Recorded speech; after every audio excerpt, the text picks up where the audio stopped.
hoje, né? E basicamente, na semana passada nós discutimos e definimos os tipos de emoção, os nossos 3 freios, que é o medo, vergonha e culpa, a inter-relação entre as emoções, a diferença entre emoções e sentimentos e sensações. Hoje, e essa parte aqui ela é bem relativa a todas as definições que tem no mundo. E o que nós vamos ver hoje é as emoções e o medo na perspectiva do livro de Urântia e a cultura do medo na sociedade atual. O bacana de ver sobre a perspectiva do livro de Urântia é porque essa questão do medo e todas essas emoções, elas são totalmente planejadas para a humanidade. Deveriam ser praticamente evoluídas, né, e passadas para trás, tem outro termo, evoluídas e superadas na época do príncipe planetário, mas não foi o que aconteceu. Então é bacana a gente ver essa parte do que o livro de Urântia fala sobre as emoções. Então, na semana passada, recordando rapidamente para nós podermos fazer uma conexão, nós vimos que as emoções ela vem de uma palavra do latim que significa movimento, é mover-se. Realmente, as emoções estão ligadas aos movimentos, né? A tudo aquilo que a gente... São as emoções que nos faz ir para a vida, é o medo que faz nos proteger, é uma alegria que faz nós ficarmos felizes, é o amor que você faz ir atrás de uma pessoa, impulso sexual e tudo mais.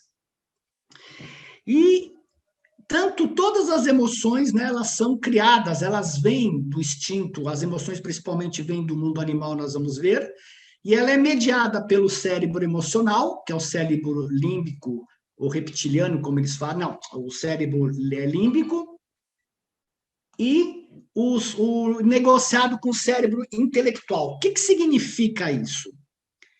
Isso significa que o nosso cérebro instintivo, ele tem instinto, ao qual o Freud chamou de pulsões. Por que o Freud chamou de pulsões e não de instinto, que nem nos animais?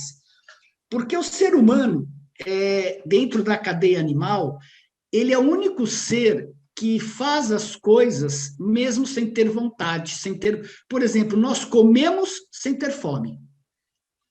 Então, ele vai além, a gente come muito mais do que o necessário, o que não ocorre na cadeia animal. Nós nos compensamos através desse instinto com as nossas emoções. Por isso que ele chama de pulsões os nossos instintos, porque a gente vai além daquilo que o instinto nos pede.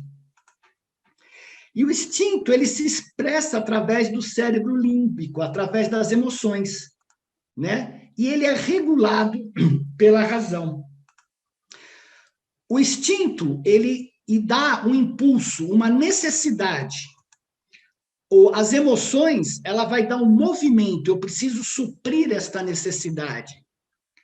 E a razão, ela vai não só suprir, né, porque ela que supre, mas ela vai educar tanto o movimento quanto os instintos. Um exemplo estou com fome. Aí a emoção, obviamente, vai lembrar de alguma coisa prazerosa para se movimentar. Nossa, uma torta de banana seria uma delícia agora.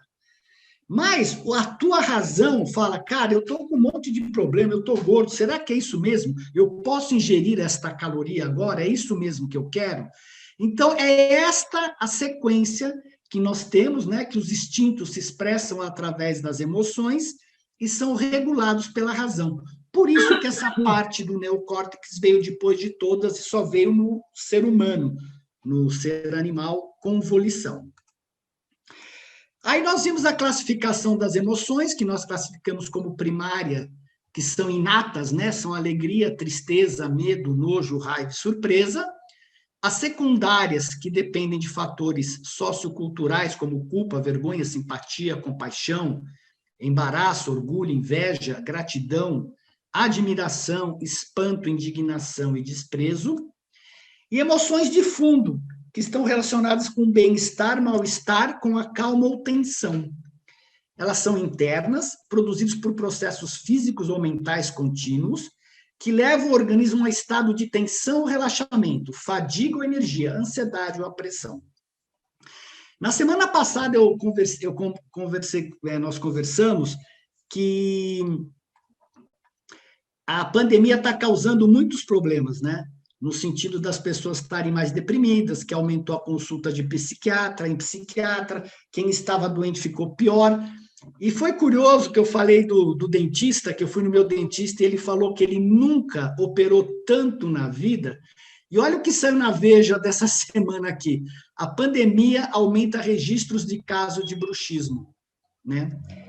Por quê? Porque as pessoas estão tensas e uma forma de compensar esse medo, elas estão, de uma certa forma, estavam confinadas, e elas não tinham como compensar esses medos, quer seja comprando, quer seja indo para o restaurante, quer seja ir para a rua correr. Então, você imagina o medo implantado na sociedade, em todas as pessoas confinadas em casa e não tendo aonde descarregar as emoções. Uma das formas que grande parte das pessoas achou para descarregar foi através do sexo, sendo que a assinatura em sites de sexo aumentou barbaramente, porque era um meio da pessoa relaxar de alguma forma, né? Então, com relação ao livro de Urântia, né, o que o livro de Urântia nos diz a respeito das emoções?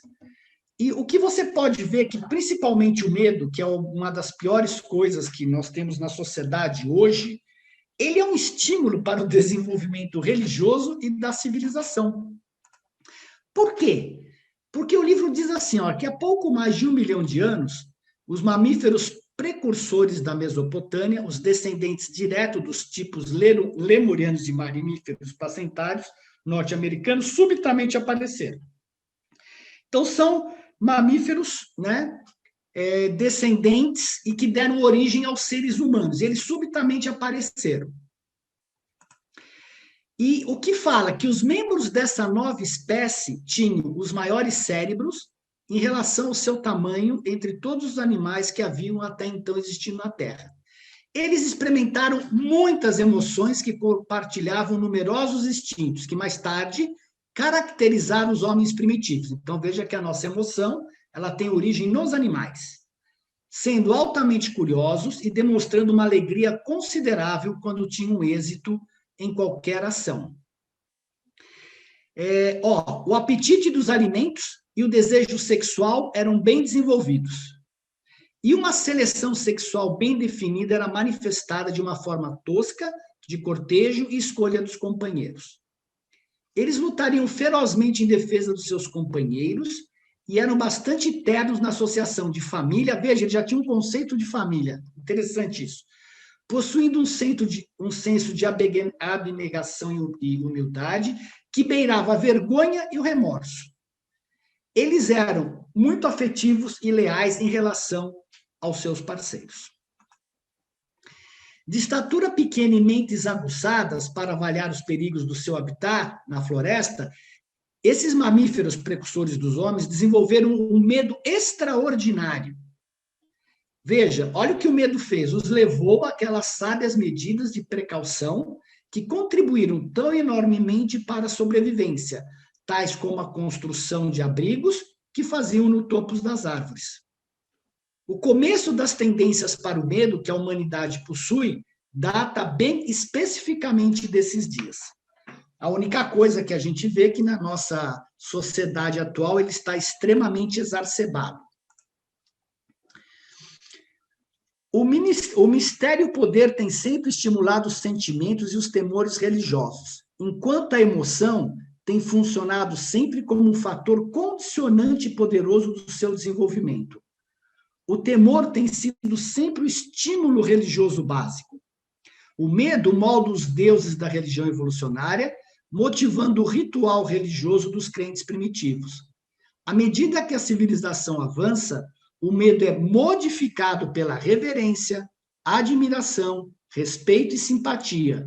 então é condicionado ainda pelo remorso e pelo arrependimento. Veja que o medo, ele é evoluído, ele é transmutado. Você parte do medo para depois partir pela reverência, pela admiração, respeito e simpatia, não só pelos seres humanos, mas principalmente depois a Deus. E quando a Andon e Fonta chegaram ao planeta, né, novas emoções surgiram com eles no cérebro deles, porque temos que lembrar que eles tinham dois espíritos ajudantes da mente a mais que os outros, né? Eles experimentaram admiração por objetos, tanto quanto por outros seres, e demonstraram ter uma vaidade considerável. Mas o avanço mais notável no desenvolvimento emocional foi o aparecimento súbito de um grupo novo de sentimentos realmente humanos. O grupo da, olha só, adoração, respeito, reverência e humildade. Isto são sentimentos humanos. Adoração, respeito, reverência e humildade. E até mesmo uma forma primitiva de gratidão. O medo somado à ignorância quanto aos fenômenos naturais estava para dar nascimento à religião primitiva. Então você vê que o medo, ele realmente é algo civilizatório. Essa é uma das belezas da evolução, apesar de ser sofrida, é que você, a partir de uma emoção de medo, de estar acuado, de querer proteger a sua vida, você consegue fazer todo um desenvolvimento para muito mais para frente poder chegar a Deus. Não apenas tais sentimentos humanos manifestaram-se nesses seres primitivos, mas muitos sentimentos mais altamente evoluídos estiveram também presentes nas suas formas rudimentares. Eles eram a piedade, a vergonha, da vergonha e da reprovação, bem como conscientes de um modo mais acentuado do amor, ódio e vingança, estando também acentuadamente suscetíveis ao sentimento dos ciúmes.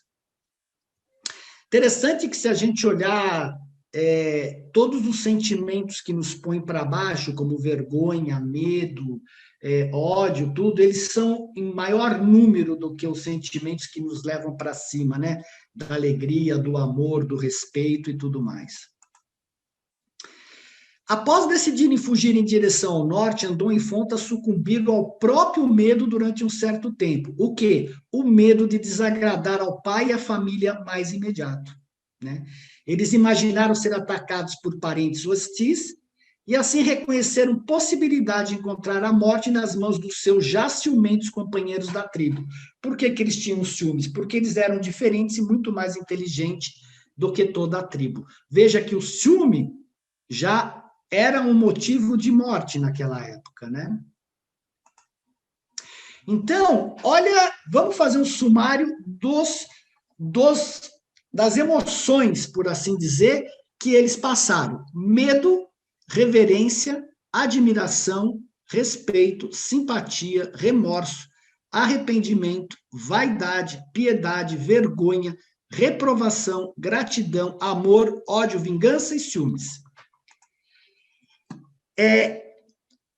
O que eu acabei de comentar é extremamente interessante, porque ele fala que houve um aparecimento súbito de um grupo novo de sentimentos realmente humanos. Quem fez isso? Os espíritos ajudantes da mente, que está ligado à adoração e que são o respeito, a reverência, a humildade e a gratidão. Os animais não têm isso.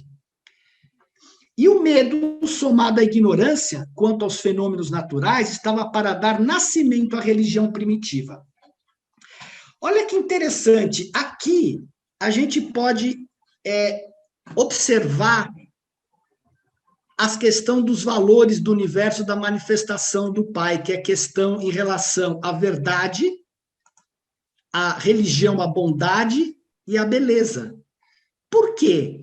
Porque a ignorância, né, a verdade, ela está ligada à ciência, à filosofia, você descobrir os mistérios do universo, é você sair de uma religião, também sair de uma religião só de crenças e caminhar para uma religião baseada na verdade. Olha que interessante. O medo, né, o fazer o bem ao invés de fazer o mal, está ligado à bondade, à religião, a essa educação, que é a adoração, respeito, reverência, humildade e gratidão.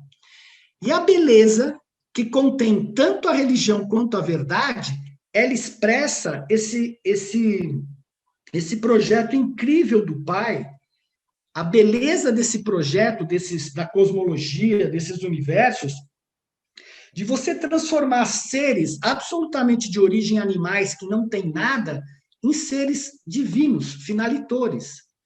Isto está ligado à beleza. A própria beleza da manifestação e de pegar seres totalmente eletroquímicos e fazer com que eles sejam sensíveis ao guiamento do espírito, por vontade própria.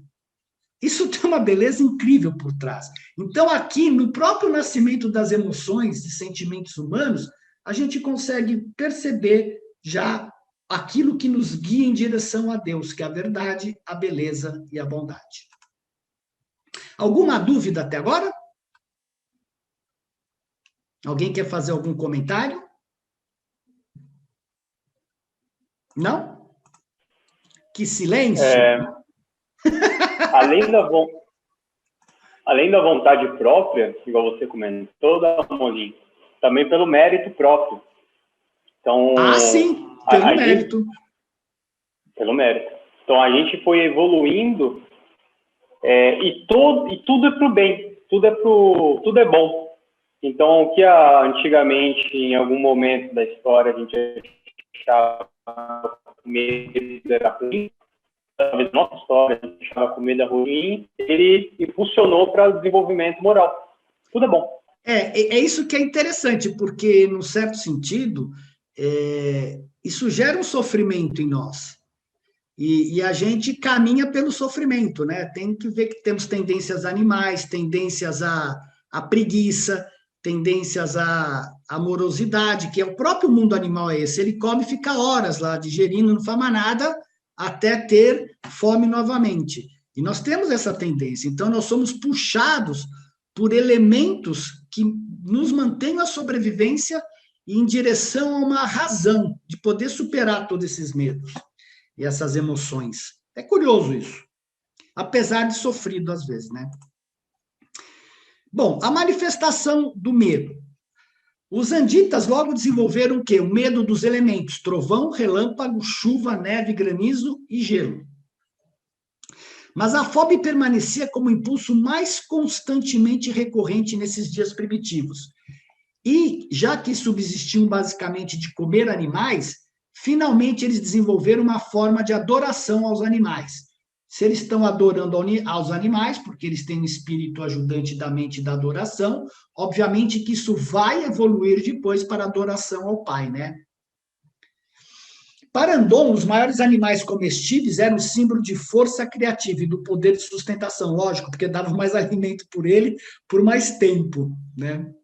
E foi isso que tornou-se um costume designar vários desses animais maiores como objeto de adoração. E por isso que eles pintavam nas cavernas os animais, porque eles tinham como adoração. E aí, não só os animais, mas as tribos do norte temiam cada vez mais o gelo. Por quê? Porque eles estavam lá próximo e temerosos da água. Eles presenciaram a península da Mesopotâmia afundando gradativamente no oceano, e embora ela emergisse várias vezes, as tradições dessas raças primitivas cresceram em função dos perigos do mar e do medo de inundações periódicas, que é outra coisa que a gente também tem medo disso, né?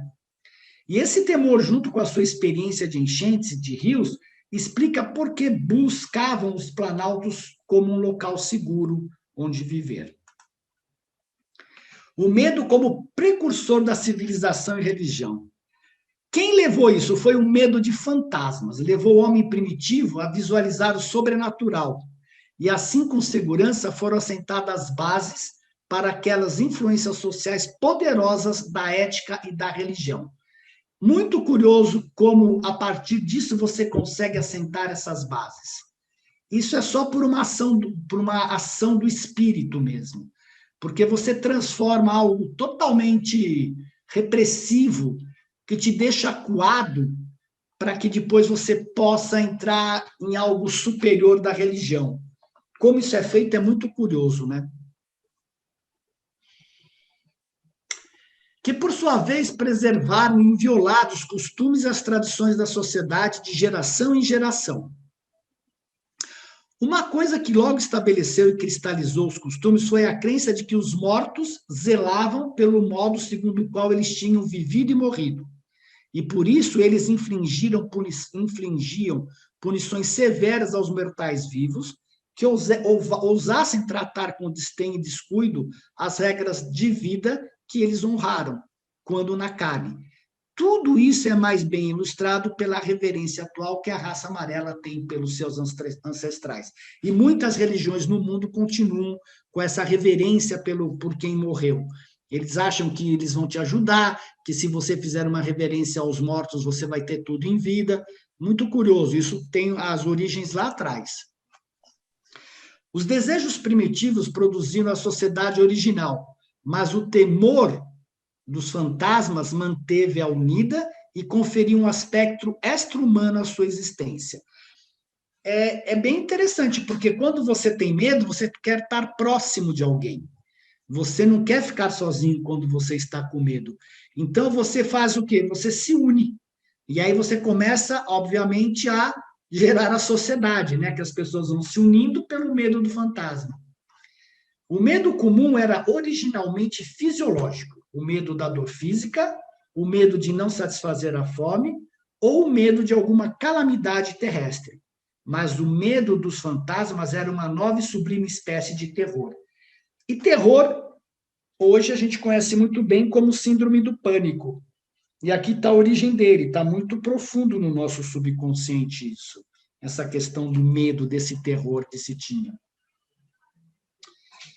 E aí o livro fala que todos os mortais resididos por ajustadores do pensamento são adoradores em potencial, por causa do sétimo espírito ajudantes da mente. Foram iluminados pela luz verdadeira e possuem a capacidade de buscar o contato recíproco com a divindade. Contudo, a religião primeva ou biológica do homem primitivo é mais como uma persistência do medo animal, combinado ao espanto ignorante com a superstição tribal. Óbvio, antes de você ter a revelação, tudo isso daqui é antes de vir o príncipe planetário. Então, eles estão se desenvolvendo naturalmente. Quando vem o príncipe planetário, ele faz a primeira parte da revelação e começa a elevar essa superstição e a ignorância dos seres primitivos, né? E aqui que é interessante, né? A sobrevivência da superstição nas raças de Urântia não é complementar ao vosso desenvolvimento evolucionário, nem compatível com as vossas realizações esplêndidas. Por tantos outros motivos de progresso material. Mas essa religião primitiva do medo serve ao propósito bastante útil de dominar os temperamentos ferozes das criaturas primitivas. Você imagina a violência que não deveriam ser esses seres primitivos em termos emocional.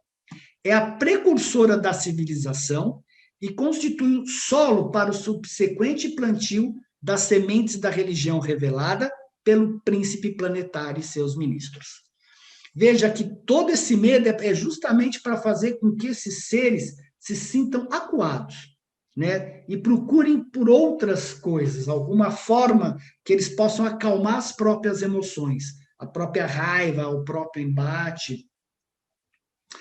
A moralidade das religiões evolucionárias impulsiona os homens na busca de Deus, por meio do poder da motivação do medo. As religiões de revelação atraem os homens para a busca de um Deus de amor. E aqui é uma coisa interessante, como você vê muitas religiões hoje em dia trabalhando em cima do medo. Elas continuam fazendo a mesma coisa do passado, de autopunição, de pôr a culpa no ser humano, enquanto que a religião revelada, ela é uma forma de atração. Ela não é uma imposição. E isso daqui dá uma grande dica sobre o que seria disseminar o livro de Urântia, né? Que são atrair as pessoas para o livro de Urântia e não impor. É informar sobre o livro e não impor o seu conteúdo para os outros. Mas o ato religioso não é meramente um sentimento passivo de dependência de Deus, né? E de certeza de sobrevivência. é uma experiência viva e dinâmica de alcançar a divindade baseada no serviço à humanidade. Porque, visto que o Pai está se doando para esta experiência, para o mundo experiencial, o nosso caminho também é a doação, é o servir ao próximo, porque senão nós vamos ficar totalmente focados em nós mesmos. Então, a grande experiência da religião, de todo esse trabalho que se faz, é mais cedo ou mais tarde servir ao próximo. O príncipe planetário, o início da superação do medo. Quando da chegada do príncipe planetário ao mundo primitivo, prevalecia uma religião evolucionária de medo e ignorância. O príncipe e seu corpo fazem as primeiras revelações sobre a verdade mais elevada e a organização do universo. Essas apresentações iniciais da religião revelada são muito simples e normalmente pertinentes aos assuntos do sistema local. Veja que a revelação que nós temos agora do livro de Urântia, ela contempla até o paraíso e além. Ela é muito profunda e muito adiantada para a nossa época. A religião é integralmente um processo da evolução antes da chegada do príncipe e progride por meio da revelação gradativa, bem como pelo crescimento evolucionário. E aqui o próprio livro comenta que mesmo o livro, né, ele que veio antes do tempo, ele tem que se adaptar ao nível dos costumes da humanidade. Então, o próprio livro de Urântia, apesar de ser tão abrangente em muitos aspectos, ele vai crescendo aos poucos em entendimento conforme a própria humanidade vai evoluindo nos seus costumes e abrindo a sua consciência. Não é porque ele veio que ele já é final. Não, ele tem que ser processado, ele tem que entrar como que na humanidade, fazer e ajudar a humanidade a evoluir este pensamento para a revelação. Cada dispensação, cada época mortal, recebe uma apresentação ampliada da verdade espiritual e da ética religiosa. A evolução da capacidade religiosa de receptividade entre os habitantes de um mundo determina em grande parte o grau do seu avanço espiritual e o alcance da revelação religiosa.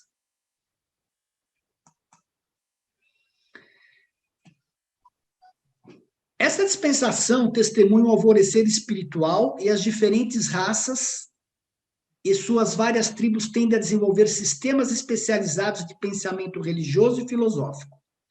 Uniformemente, duas forças fazem-se presentes em todas essas religiões das raças. Os primeiros temores do homem primitivo e as primeiras revelações do príncipe planetário.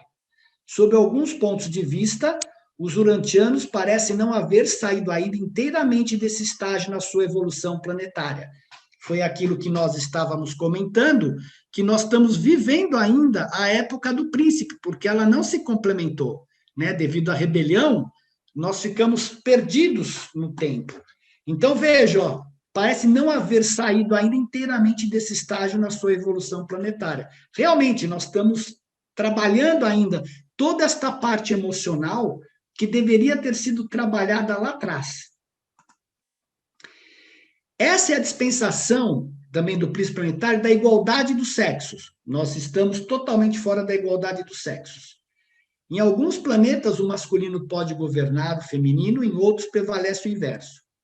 Durante essas idades, nos mundos normais, é estabelecida uma igualdade plena entre os sexos, e isso ocorre como uma preliminar para a realização mais plena dos ideais da vida doméstica do lar.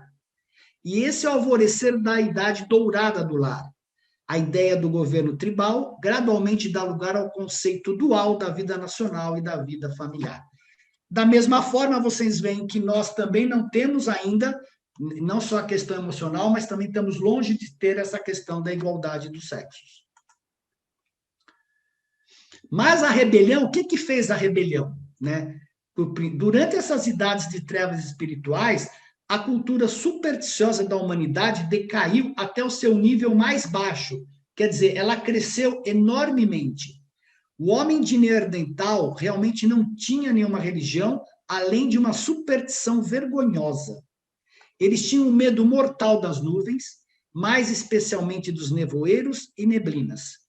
Uma religião primitiva de medo das forças naturais desenvolveu-se gradativamente, enquanto a adoração de animais declinava, à medida que o aperfeiçoamento das armas com a abundância da caça tornou este povo capaz de viver com menos ansiedade a respeito da própria alimentação. E as recompensas do sexo aos melhores caçadores levaram ao melhoramento das habilidades da caça. Essa nova religião do medo levou às tentativas de aplacar as forças invisíveis por trás dos elementos naturais e culminou posteriormente, isso é incrível, né, com sacrifícios de seres humanos para apaziguar essas forças físicas invisíveis e desconhecidas. E essa prática terrível do sacrifício humano tem sido perpetuada pelos povos mais atrasados de Urântia até o século XX dessa era. E, obviamente, que não só a rebelião, mas a falha adâmica. Porque eles falam assim, que os filhos adâmicos geralmente eram resididos por ajustadores. Nem todos os primitivos eram resididos por ajustadores, né? Pois todos eles possuem uma capacidade indubitável de sobrevivência após a morte. Essa progênie superior não era tão sujeita ao medo quanto as crianças provindas da evolução. O temor ainda perdura nas raças atuais de Urântia, porque os vossos ancestrais receberam pouquíssimo do plasma vital de Adão, devido ao desvio prematuro dos planos para elevação física racial. Está aqui o porquê que o medo ainda prevalece. Quer dizer, apesar de existir toda uma questão em relação ao medo, quando vem a raça adâmica, isso é superado, porque eles trazem a nossa capacidade, através do plasma violeta, de nós nos conectarmos com o divino. Como nós estamos com muito pouco plasma adâmico, olha o que acontece, o temor perdura, e não só o temor, como toda essa grande parte das doenças que nós temos atualmente. Dúvidas? Algum comentário? Alguma coisa? Marcos, a Liane gostaria de saber algo a respeito de dispensação. O que é, como funciona e para que serve? Liane perguntou. Tá. A dispensação planetária, Liane, ela ocorre para aqueles, principalmente para aqueles seres que, quando você alcança o terceiro círculo psíquico, você recebe anjos guardiões, e quando você morre, você ressuscita ao terceiro dia no mundo das mansões. Os seres que não conseguiram caminhar nos círculos psíquicos, né, do sétimo até o quarto, eles entram em sono. E eles ficam em sono até uma dispensação planetária, até um julgamento planetário. Então, geralmente, não sei, em Urântia a gente não tem certeza ainda, mas a cada 1000 anos tem uma dispensação planetária, que são as chamadas dos mortos. É um julgamento dos mortos, e aqueles que têm capacidade de sobrevivência vão para os mundos das mansões, e os que não têm capacidade de sobrevivência, sei lá, continuam dormindo. Tá? Então, isso que é uma dispensação. Geralmente, numa dispensação, quando Jesus veio para cá, ele trouxe uma revelação para nós, e houve uma dispensação planetária, onde eles chamaram todos os mortos que estavam adormecidos desde a rebelião do Lúcifer. Inclusive, Moisés estava preso aqui no planeta ainda, devido à rebelião de Lúcifer. Só com Jesus é que ele foi liberado e pôde seguir para o mundo das mansões, ou sei lá para onde. É séria essa questão, né? E o livro também informa que o fato de você ficar dormindo não influi absolutamente nada no seu processo evolutivo. Porque você vai dormir, você acorda e você continua da onde você tinha parado. É só que pelo fato de você não ter se desenvolvido espiritualmente, você não consegue chegar no mundo das mansões no terceiro dia após a sua morte. Mais alguma dúvida? Não? Então vamos em frente, pessoal. Molin, só um detalhe. Sim. Se existe a dispensação planetária, normalmente a cada 1000 anos, eu não sei se ela é matemática, nesse caso nós já tivemos uma depois da vinda do Jesus, e parece que essa dispensação ela ocorre num evento, sei lá, um evento muito especial. Nós não tivemos quase nenhum evento especial nesse período de 1000 anos. Tivemos, sim, assim. O livro de Urântia. Sim, mas o livro de que Urântia passaram 2000 anos. Mas o livro de Urântia começou há pouco tempo, não foi 1000 anos depois da vinda de Jesus. Por isso que a gente não sabe.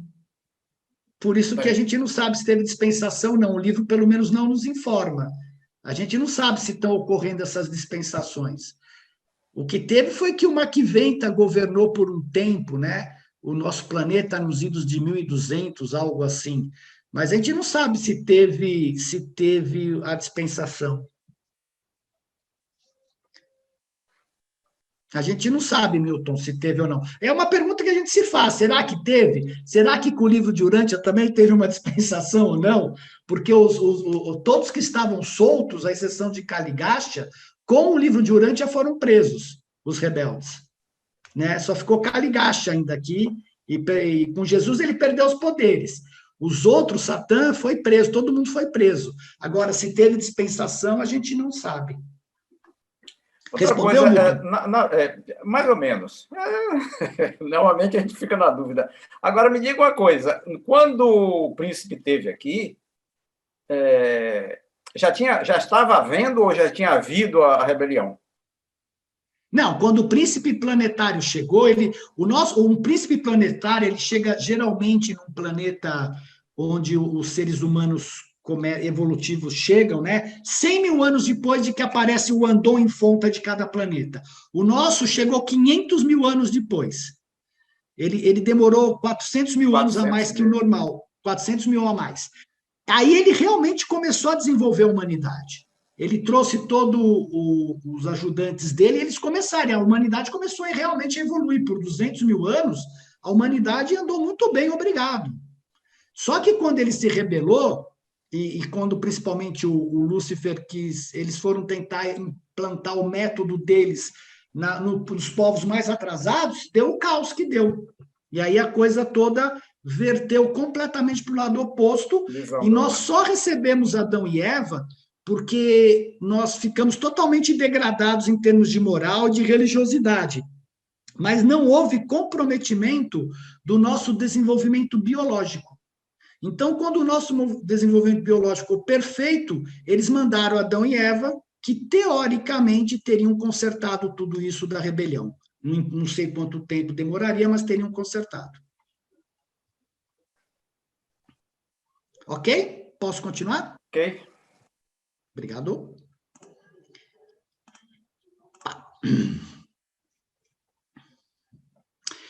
Bom, e aí ele fala aqui as falhas adâmicas, e ele fala sobre uma coisa extremamente importante que nós passamos hoje em dia, que é o medo e a ansiedade, porque os dois estão absolutamente ligados, né?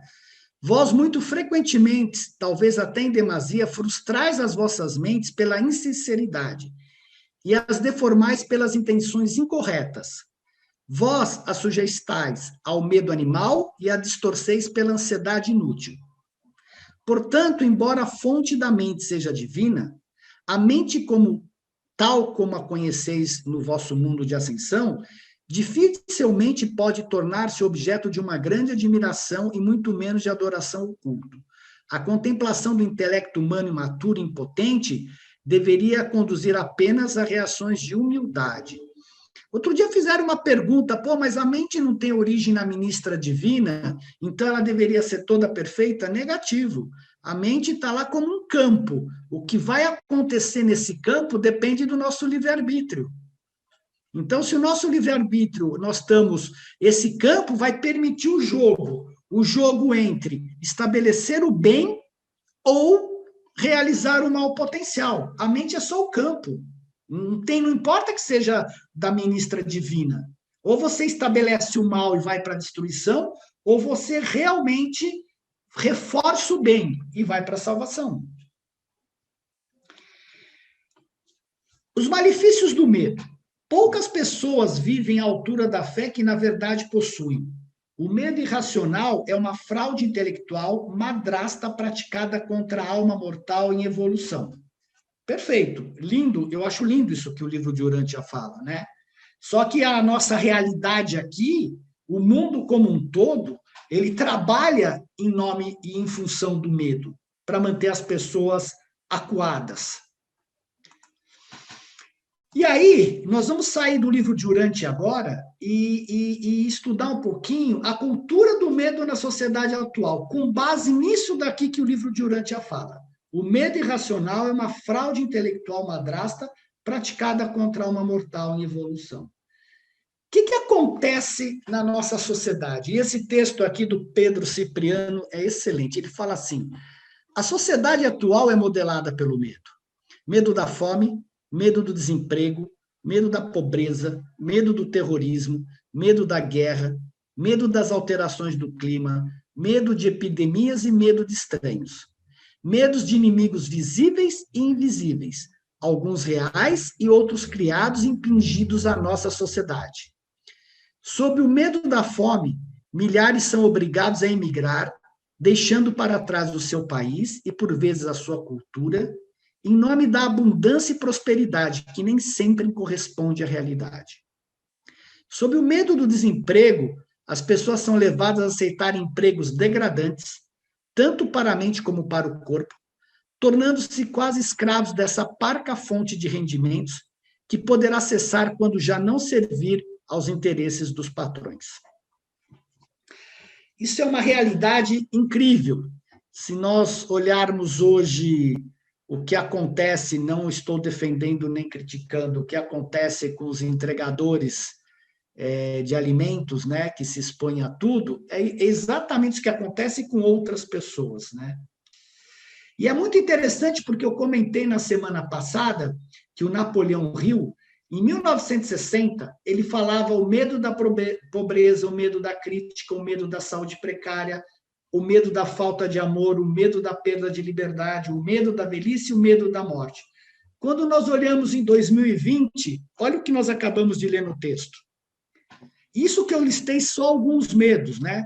Que é o da fome, desemprego, pobreza, terrorismo, guerra, epidemia, estranhos, as mulheres com medo dos próprios maridos, tá? Outro que falta aqui, porque a violência em relação à família aumentou, a mulher aumentou muito, as crianças com medo dos pais violentos.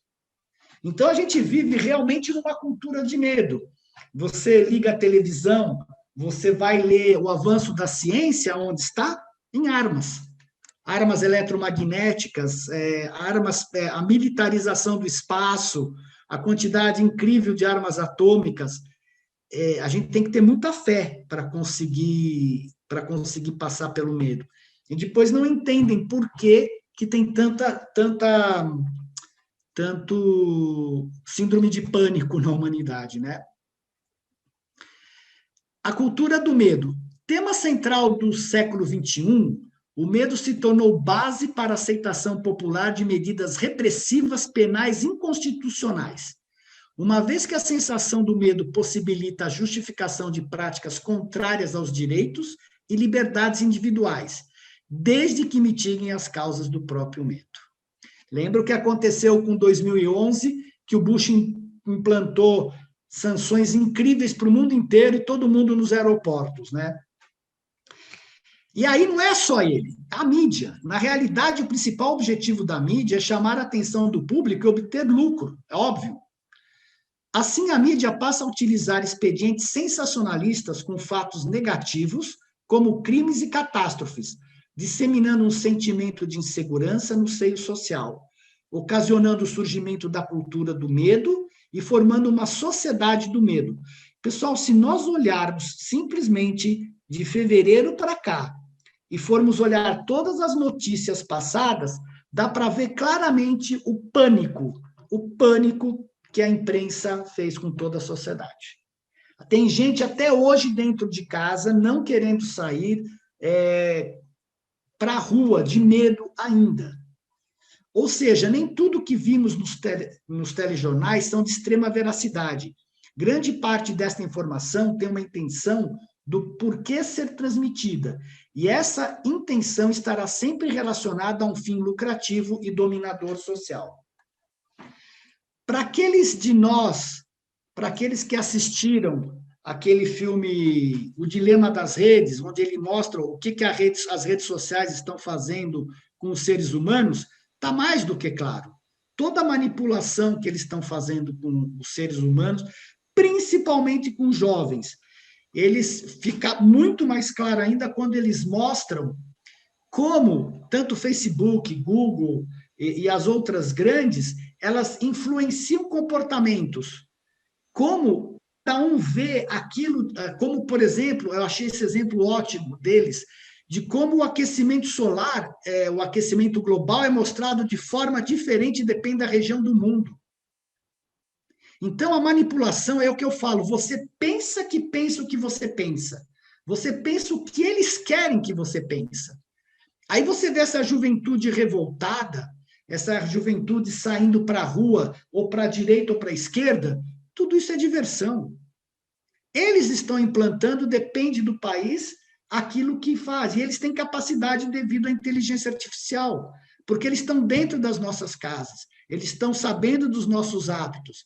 E agora, a Neuralink do Elon Musk e outras estão trabalhando fortemente para a implantação de chips, com a desculpa de que você vai falar qualquer idioma, que você vai ser mais produtivo.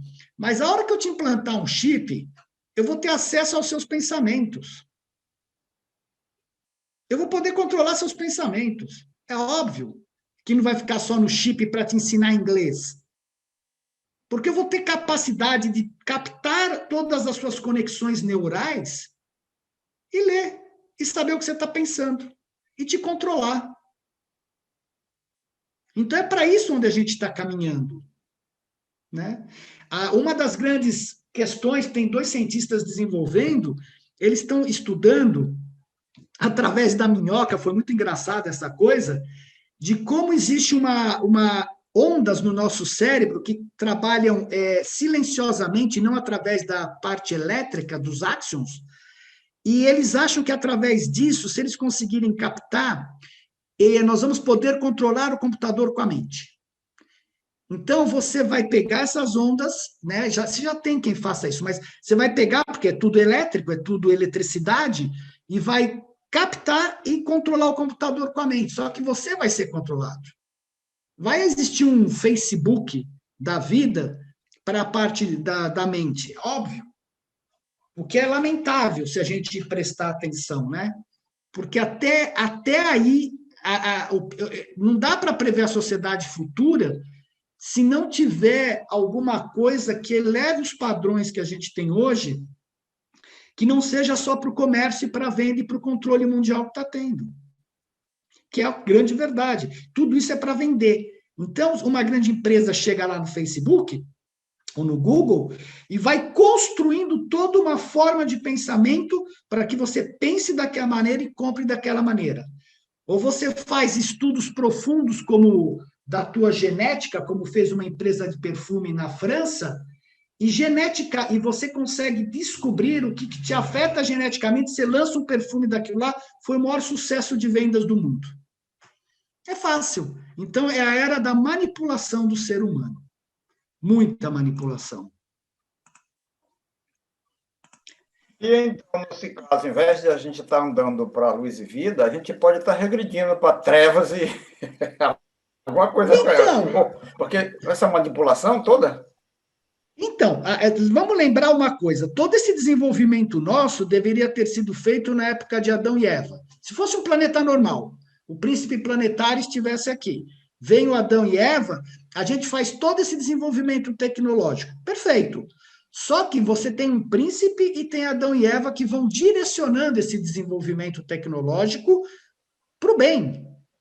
Não é que não vai ter armas, não vão ter nada, mas você vai direcionando de uma forma diferente. Hoje, já vai, Sandra, hoje você está com toda essa manipulação genética, como os russos estavam desenvolvendo lá há 2 anos, querendo trazer de volta os mamutes, eles já estavam desenvolvendo a parte genética para trazer de volta os mamutes. Então, cara, ou juntam os quimeras, que é a junção de gene humano com gene animal. Cara, tá bom, tudo é experiência, digamos que tudo é válido, mas sem uma orientação um pouco mais profunda, a gente não sabe onde tudo isso vai chegar. Fala, Sandra. Não, ali no chat perguntaram, e como que fica o nosso ajustador do pensamento ao implantarem esses chips em nós? Então, o ajustador do pensamento... Ajudantes da mente, ela perguntou. Eu não li ali, tá. Os ajudantes da mente, eles têm essa função desde o começo. Nós temos 5 ajudantes da mente animais, né? De origem animal, que eles fizeram já seu trabalho, e temos 2 superiores. Nós temos 2 ajudantes da mente, o da sabedoria e o da adoração. Se você ficar muito manipulado, Sandra, eu não sei te responder o que aconteceria, cara. Porque o ajustador já tem uma enorme dificuldade em se comunicar conosco aqui no planeta. Ele já tem, boa noite, ele já tem uma enorme dificuldade em se comunicar conosco aqui no planeta. Se você põe chip e tem esse nível de manipulação, como é que você vai realmente conseguir ouvir a tua voz interior? É uma boa pergunta, Sandra. O que aconteceria com, não tanto os espíritos, mas o próprio ajustador, né? Porque os espíritos geralmente já fizeram o trabalho dele em termos animais. Falta fazer em termos da adoração e sabedoria. Mas como é que ficaria você tendo esses implantes no cérebro? É curioso. Difícil. Não sei qual que seriam as consequências, Sandra. Não sei mesmo. Ô, Marcos. Oi. Eu fiquei super curiosa para saber que perfume foi esse. Então, eles não publicaram que perfume foi esse, eles não falaram que perfume foi esse, Desirê. E não disseram que época que foi isso? Não disseram quando foi? Não, foi agora o ano passado. O ano passado? Ou ano retrasado, faz uns 2 anos.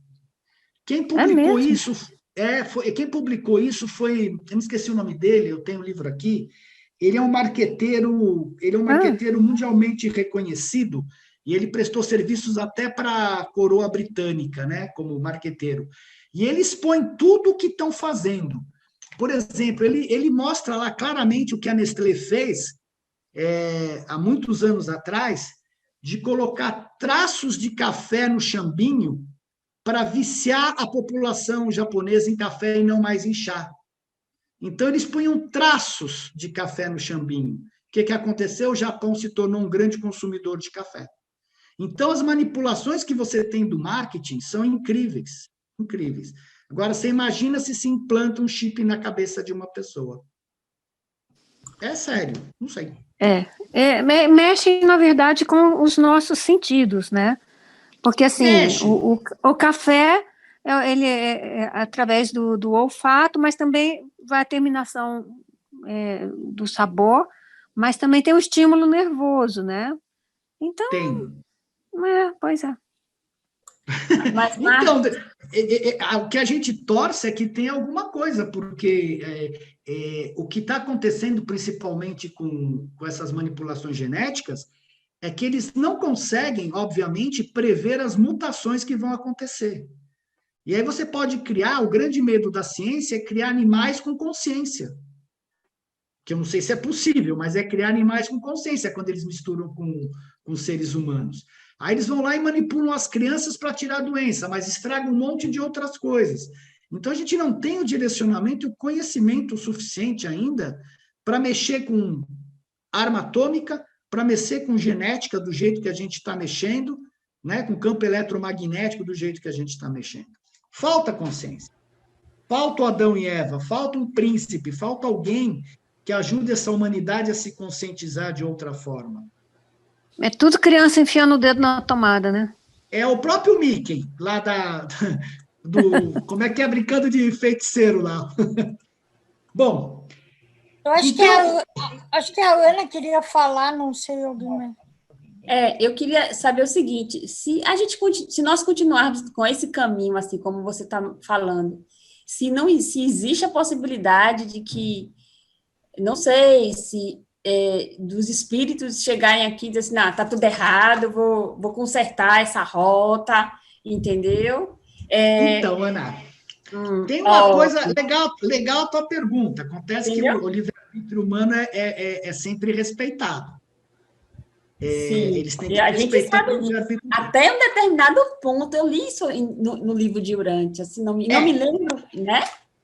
Ó, se a gente olhar, eu tenho até vontade de montar isso depois, um dia, essa apresentação, do porquê que a gente está no caminho da destruição.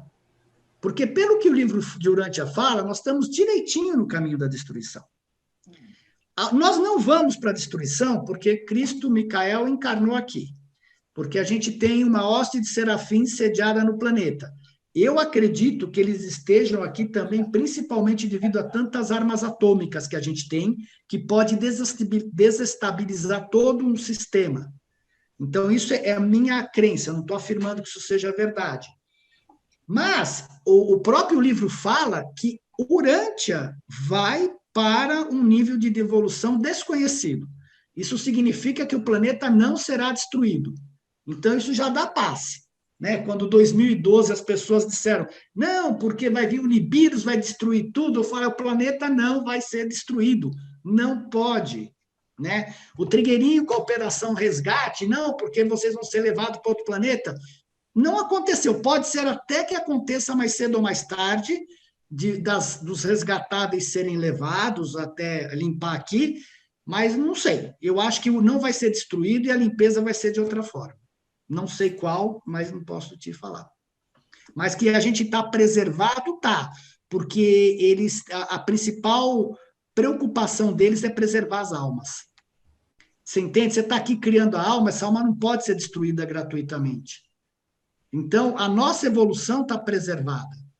Né? Deixa o pessoal brigar lá, o pessoal brigar no mundo inteiro, mas cuide da sua alma e do seu bem-estar por hora, porque não é momento de se fazer muita estripulia no planeta. A coisa está um pouco delicada demais, né? E cuidar daqueles que a gente está perto, né? Como você está fazendo aqui agora. Isso é muito válido. Você sabe disso. Verdade. Obrigada, Fala, Marta. Sabino. Obrigado você, Ana. Você ia falar, Sabino? Acho que fui eu. Fala, Liliana. Então, será que eles não estão atentos, os intermediários principalmente, não estão atentos a essas experiências genéticas que provavelmente podem dar em alguma coisa indesejável para a nossa evolução? Assim como eles estavam atentos na época da Terceira Guerra Mundial, não é? De acordo com o mandato lá. Então, acredito que eles também estejam atentos com essas experiências e que manipulem ali, interfiram, né? Porque eles podem interferir de alguma maneira. Não sei, eu acho que vão deixar... Eu não sei, é difícil a gente saber. Eu imagino assim, que em termos de armas atômicas, eu imagino que eles vão interferir, sim. Mesmo porque agora o Japão, lá em Fukushima, já definiu que vai derramar toda a água radiativa no mar, porque eles não têm mais onde guardar. São 10 milhões de metros cúbicos de água radiativa guardada há anos, e eles vão jogar no mar. Eles falam que já fizeram uma série de limpezas, mas não deixa de ser água radiativa. A gente não sabe lidar com isso ainda. Existe premonições que o Japão vai terminar, né? Que vai sumir. Olha, existe. Desde 1960, lá na eubiose, o José Henrique de Souza dizer que o Rio de Janeiro ia ser destruído, tudo, nada aconteceu. O próprio ano 2000 também, não, porque nada aconteceu. 2012, nada aconteceu. Nós estamos passando uma situação de aperto, porque o que eu vejo agora, todo mundo quer mudanças. E o que está acontecendo? É como você balançar a água de um copo e o fundo da sujeira vira à tona. Tanto é que a verdade está vindo à tona em todos os níveis. Não tem um lugar, um político, qualquer coisa que a verdade não está vindo à tona. E vai vir muito mais. E vai, mais cedo ou mais tarde, esse joio do trigo vai ser separado. Eu não tenho ideia como.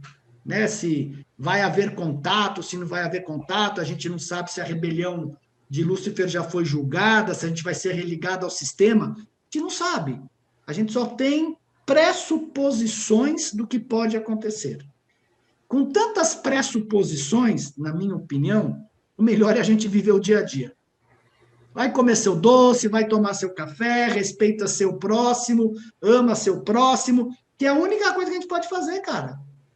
Eu não tenho poder nenhum de ir lá e impedir que alguém aperte o botão de uma destruição nuclear. Mas eu posso ir na esquina e respeitar a pessoa, dar um alimento, ajudar em alguma coisa, fazer um estudo com vocês. Isso eu posso fazer, isso está ao meu alcance. Então eu faço. Porque a gente não tem, pessoal, não tem. Não tem. No jeito que as coisas estão, não tem. Não tem. Mas tudo bem, é continuar em frente. Bom, aqui tem um dado interessante que é exatamente isso daqui, ó. Opa, vocês estão vendo? Estão, né? Sim. Sim, sim. Espera aí que tem alguma coisa errada. Ah, tá. O que está acontecendo é exatamente isso. Você tem as armas nucleares, a mídia, o aquecimento global, os políticos, os robôs tomando o lugar dos homens num certo sentido, né? Você tem a vigilância aqui, o poder dos bancos manipulando tudo e todos, o medo. O 11 de setembro reporta bem isso, e o pânico agora. Então, o que a gente está carregando é só esse peso nas costas. E todo dia é reforçado, porque agora não faz uns anos, que a gente começa um jornal às 6 horas da manhã na televisão, e todo mundo liga, para estar bem informado. Informado do quê? Do quê? Né? Das desgraças do mundo, que te mantém mais pressionado ainda. E aqui tem... O que acontece... Então, o importante é... Tá vendo este corpo aqui, este cara com a língua de fora, com café, carregando o mundo, disquete?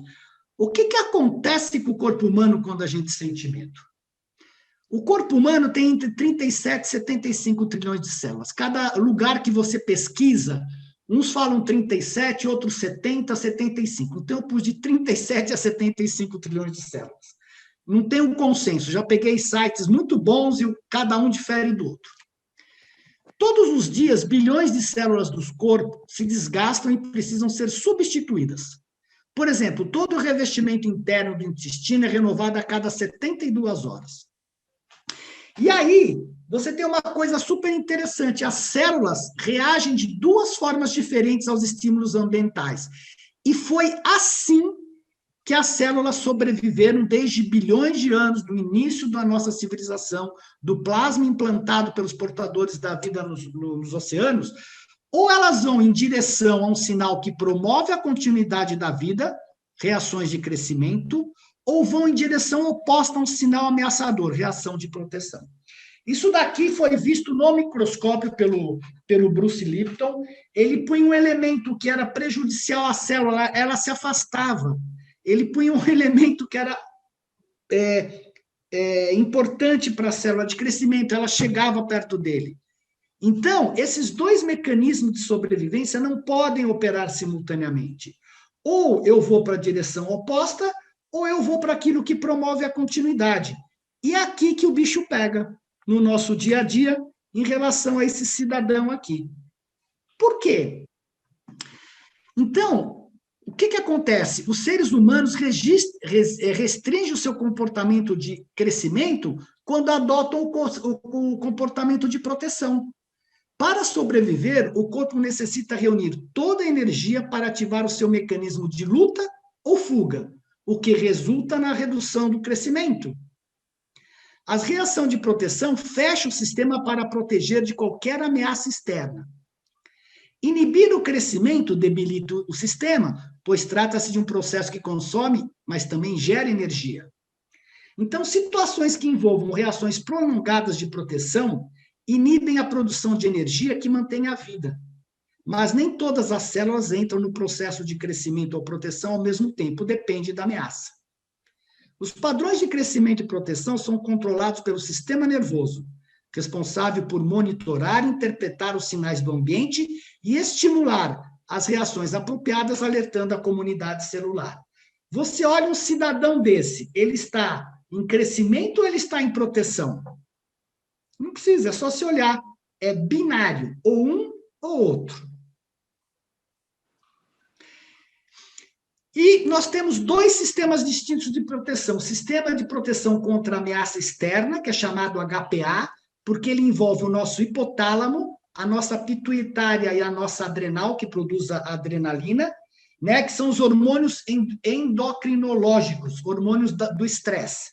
E o sistema imunológico que protege de ameaças internas, quando surge sobre a pele, causada por bactérias e vírus, e que consomem grandes quantidades de energia, estados de fraqueza, nos estados de infecção, como gripe e resfriados. Então, temos ameaças externas e ameaças internas. Consequências do HPA. O sistema endócrino inibe o sistema imunológico. Ele inibe, então, se nós estamos doentes, ele inibe o nosso sistema imunológico e nossa capacidade de combater doenças. Um caso de emergência externa, o corpo interrompe a luta contra bactérias e utiliza a energia de fuga. Fugir de um leão é mais importante do que combater bactérias, porque bactérias levam tempo, o leão é imediato, você pode ser morto. E afeta a nossa capacidade de pensar com clareza. Então, não só inibe o nosso sistema imunológico, como afeta a nossa capacidade de pensar com clareza. A atividade reflexa é mais rápida do que o centro da lógica e da razão. Quando você põe o dedo em uma panela extremamente quente, você puxa sem pensar. Em emergência, quanto mais rápido o processo, maiores chances de preservar a vida. Os hormônios endócrinos, no entanto, reduzem a atividade do córtex pré-frontal e estimulam os reflexos de luta ou fuga. Dessa forma, o estresse rotineiro afeta o córtex pré-frontal, responsável pela tomada de decisões, que é o nosso terceiro cérebro lá, né? Correções de erros e avaliação de situações, deixando as pessoas mais suscetíveis aos impulsos primitivos de raiva, impaciência, frustração e medo. Que é exatamente o que a imprensa faz, que é exatamente o que os governos fazem. Quanto mais pressionado você tiver, principalmente os Estados Unidos trabalhou isso muito no passado, quanto mais endividado você tiver, porque isso todo mundo tinha crédito à vontade, você tem que pagar suas dívidas, você não vai pensar em liberdade, você vai estar pressionado para trabalhar e pagar aquilo que você tem que pagar. Olha aqui, o que você acha? Você acha que esse cara, por exemplo, está tendo tempo de pensar, estou com um resfriado, vou assoar o meu nariz? Ele está lutando com o tigre, cara.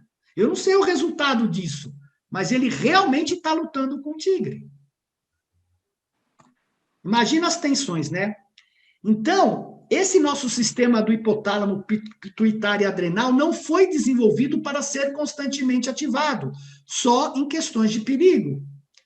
Geralmente não são situações que ameaçam nossa sobrevivência que ativam o eixo HPA e que resultam em níveis crônicos elevados de hormônios de estresse, mas as situações estressantes que estamos expostos no dia a dia ativam constantemente o HPA. E a maioria das doenças estão relacionadas ao estresse crônico. A gente sabe disso. Uma hipótese hoje considerada é a de que o estresse seja a causa de sobrecarga do cérebro que leva à depressão, que a gente estudou outro dia. Mente, cérebro e corpo estão conectados. Uma das piores coisas que tem é ter medo do medo. Você fica com medo de ter medo, que gera todos os tipos de sintomas: fraqueza muscular, fadiga, perda de entusiasmo e energia, esquecimento de que um dia não tínhamos medo, falta de apetite e sono. Quem tem síndrome do pânico tem medo de ter medo, é horrível, né? E o que acontece no nosso corpo quando nós sentimos medo? Primeiro, ele vai ativar o sistema HPA, hipotálamo, a pituitária que está aqui, e os hormônios narcotrópicos, que é a adrenal das suprarrenais. Isto, quando ele ativa isso daqui, ele suprime o nosso sistema imunológico. E eu vou preparar para luta ou fuga. O que acontece com isso daqui quando ocorre isto? Contração dos vasos sanguíneos do trato digestivo, enviando-os para as extremidades, braços e pernas. É óbvio, eu preciso de sangue nos braços e pernas, eu preciso de energia nos braços e pernas para correr. Sem sangue, todos os órgãos reduzem as funções vitais, interferindo no crescimento e produção de reservas de energia. Aceleração do coração. Vocês sabem disso, o coração começa a bater mais forte, porque ele precisa mandar mais sangue. Aumento na pressão sanguínea, eu preciso lutar.